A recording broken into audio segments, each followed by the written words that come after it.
teman pintar, selamat datang di video channel YouTube Kita Pintar pada bidang studi kimia. Pada video kali ini kita akan membahas mengenai bilangan kuantum. Pada video sebelumnya kita sudah pernah membahas mengenai konfigurasi mekanika kuantum. Nah, selanjutnya kita akan membahas apa sih itu yang disebut sebagai bilangan kuantum. Namun sebelum membahas mengenai apa itu bilangan kuantum, akan sedikit review apa sih yang disebut sebagai teori mekanika kuantum. Jadi yang namanya teori mekanika kuantum dijelaskan bahwa yang namanya suatu atom itu terdiri dari inti atom yang letaknya ada di tengah.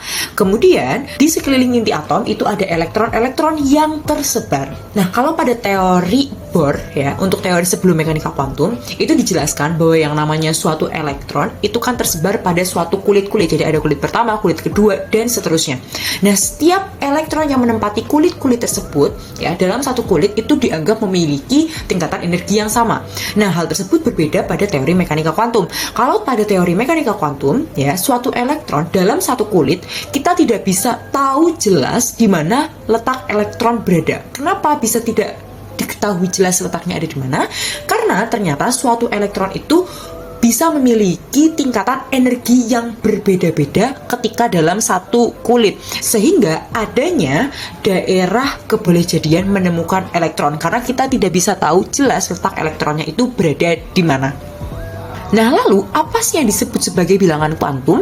Jadi yang namanya bilangan kuantum adalah bilangan yang menyatakan kedudukan atau posisi elektron dalam atom yang dapat menjelaskan sifat-sifat atom secara jelas. Nah, jadi yang namanya bilangan kuantum ini bisa menjelaskan elektron manapun dalam suatu atom.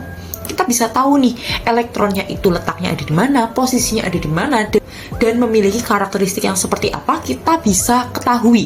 Nah, namun umumnya ketika ada suatu soal kemudian ditanyakan bilangan kuantumnya, umumnya itu yang ditanyakan adalah posisi suatu elektron. Nah, elektron yang dimaksud adalah elektron yang paling terakhir, yang ada di subkulit terakhir, yang akan dicari bilangan kuantumnya.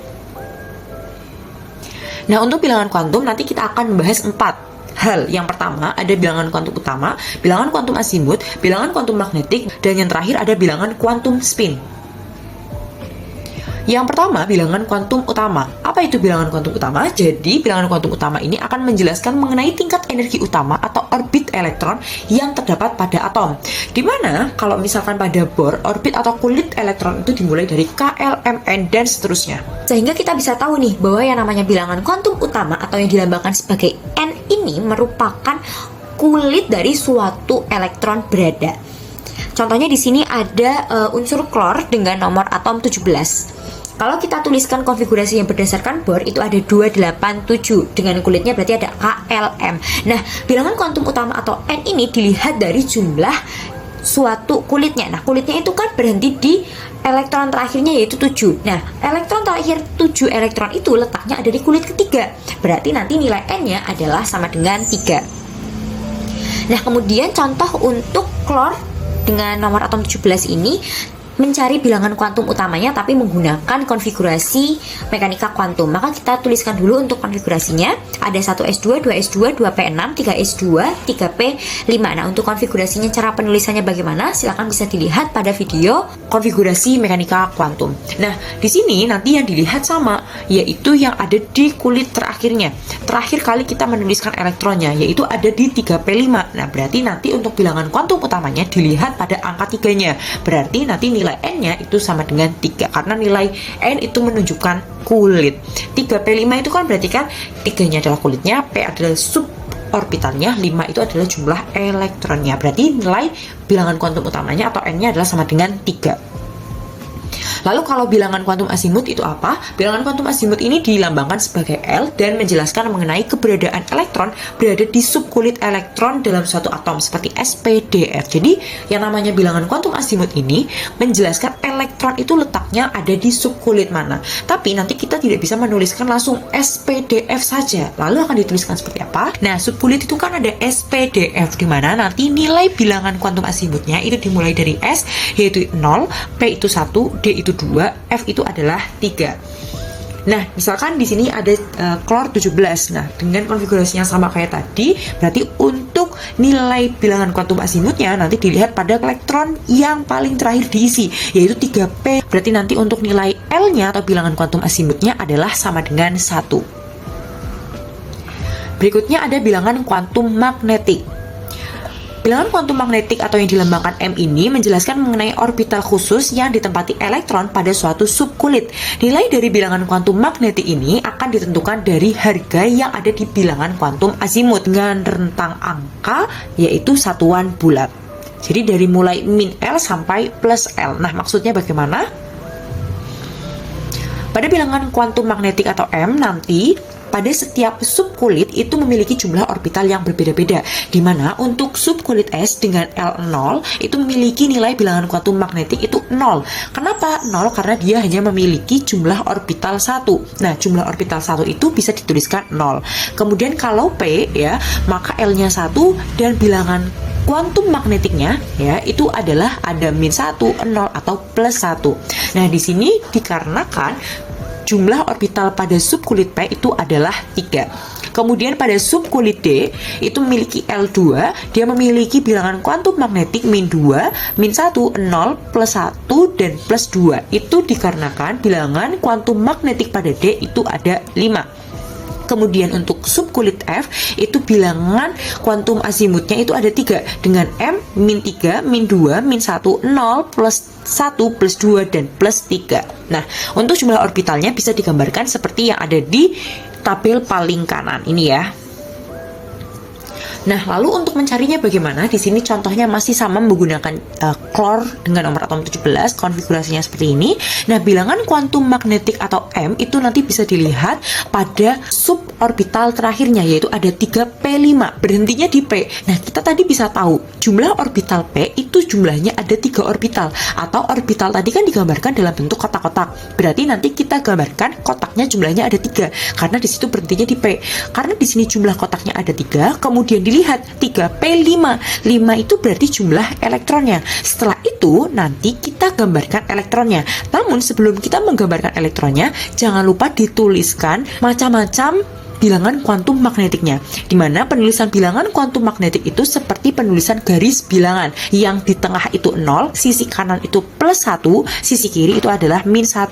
Baru setelah itu kita isikan elektronnya dari mulai yang ada di sebelah kiri, dan masih dengan aturan Han ya, kalau pada konfigurasi elektron, yaitu pengisian suatu elektron itu harus dari yang elektronnya searah dulu. Jadi kita isi dulu yang tanda panahnya ke atas ya, semuanya diisi dulu pada 3 orbital ini, karena mintanya 5 itu kan baru diisi 3, baru setelah itu dengan arah elektron ya, atau dengan arah yang berbeda tanda panahnya itu ke bawah. Ini berarti 4, kemudian yang terakhir elektron terakhirnya berarti ke bawah juga, yaitu 5. Nah, elektron terakhir tadi berhentinya adalah di 0 ya. Karena berhentinya itu adalah di 0, maka nilai bilangan kuantum magnetiknya atau M-nya itu bisa dituliskan 0. Berikutnya ada bilangan kuantum spin atau dilambangkan sebagai S. Jadi yang namanya bilangan kuantum spin itu menjelaskan arah atau putaran elektron, di mana pada suatu elektron dia itu memiliki 2 arah putaran, yaitu searah jarum jam dan berlawanan arah dengan jarum jam, yang dilambangkan dengan plus setengah dan min setengah.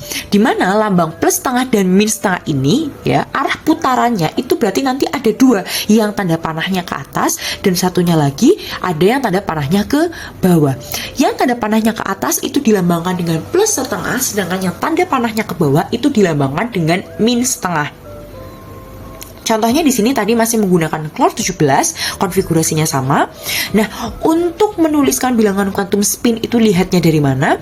Itu dilihat pada elektronnya. Karena yang dilihat elektronnya berarti kita masih tetap harus melihat pada orbitalnya. Kemudian orbitalnya kemudian diisi dengan elektron-elektronnya tadi ya, ada 5 gini ya. Nah, setelah itu dilihat pada apa untuk nilai bilangan kuantum, untuk bilangan kuantum spinnya atau si S ini. Nah, dilihat pada elektron terakhir tadi ngisi. Sebenarnya konsepnya sama kayak tadi yang di M, yang dilihat adalah elektron paling terakhir kita isi. Nah, kalau pada bilangan kuantum magnetik atau M, itu kan kita lihat tuh berhentinya itu di mana? Di 0, plus 1, atau min 1. Nah, kalau di bilangan kuantum spin, yang dilihat adalah elektron yang kita isikan ini yang tanda panahnya ke atas atau tanda panahnya ke bawah. Nah, yang paling terakhir kita isikan itu yang tanda panahnya ke bawah. Berarti nilai bilangan kuantum spinnya atau S-nya menjadi min setengah. Nah, di sini ada contoh lain, yaitu ada unsur vanadium dengan nomor atom 23. Nah, di situ sudah dituliskan konfigurasinya, maka kita akan diminta untuk mencari bilangan kuantum vanadium. Nah, di sini berarti untuk menentukan bilangan kuantumnya, kita fokuskan pada elektron yang diisikan terakhir, yaitu ada di 3D3. Berarti nanti untuk nilai N-nya, karena 3D3, di sini kulitnya itu adalah 3, berarti N-nya adalah 3. Yang dilihat itu 3 yang di depan ini ya, karena kulit, bukan 3 yang ada di atas. Kalau yang di atas itu merupakan elektron, 3 yang ada di depan karena kulitnya. Setelah itu L-nya sama dengan 2. Kok bisa 2? Karena di situ sub kulitnya D. Ingat, S itu 0, P itu adalah 1, D itu adalah 2, F itu adalah 3. Setelah itu ada bilangan kuantum magnetik atau M. Nah, karena M yang diminta atau bilangan kuantum magnetik ini harus tahu orbitalnya, maka kita gambarkan dulu orbital pada subkulit D, yaitu ada 5 orbital. Nah, setelah itu ya, karena kita tahu jumlah elektronnya itu ada 3, maka kita akan gambarkan elektronnya pada orbitalnya. Namun sebelum kita gambarkan elektronnya di dalam orbitalnya, kita tuliskan dulu yang seperti garis bilangan. Jadi bilangan kuantum magnetiknya kita tuliskan dulu supaya kita tahu nanti elektronnya itu terakhir berhentinya di mana. Nah, karena ada 3 elektron, kita isikan dari yang sebelah kiri dulu, yaitu pada min 2, baru 1 elektron, setelah itu 2 elektron, dan 3 elektronnya berhenti di angka 0. Maka nilai bilangan kuantum magnetiknya itu adalah sama dengan 0. Nah, berikutnya ada NLM, yang terakhir ada S atau bilangan kuantum spin. Bilangan kuantum spinnya itu adalah plus setengah. Kenapa bisa plus setengah? Karena tadi ketika kita mengisikan bilangan kuantum magnetik, kita tahu nih bahwa yang namanya elektronnya itu di sini yang terakhir diisikan tanda panahnya ke atas. Karena tanda panahnya ke atas, maka S-nya nilainya adalah plus setengah. Oke, bagaimana teman pintar? Sudah bisa ya memahami materi bilangan kuantum? Jadi jangan lupa untuk terus ikuti channel YouTube Kita Pintar untuk materi pembelajaran berikutnya. Kalau dirasa video ini bermanfaat untuk teman pintar semuanya, jangan lupa juga untuk like, komen, serta share ke teman pintar lainnya. Jangan lupa untuk nyalakan tombol notifikasinya supaya tidak ketinggalan dengan video-video berikutnya. Sampai jumpa di video berikutnya.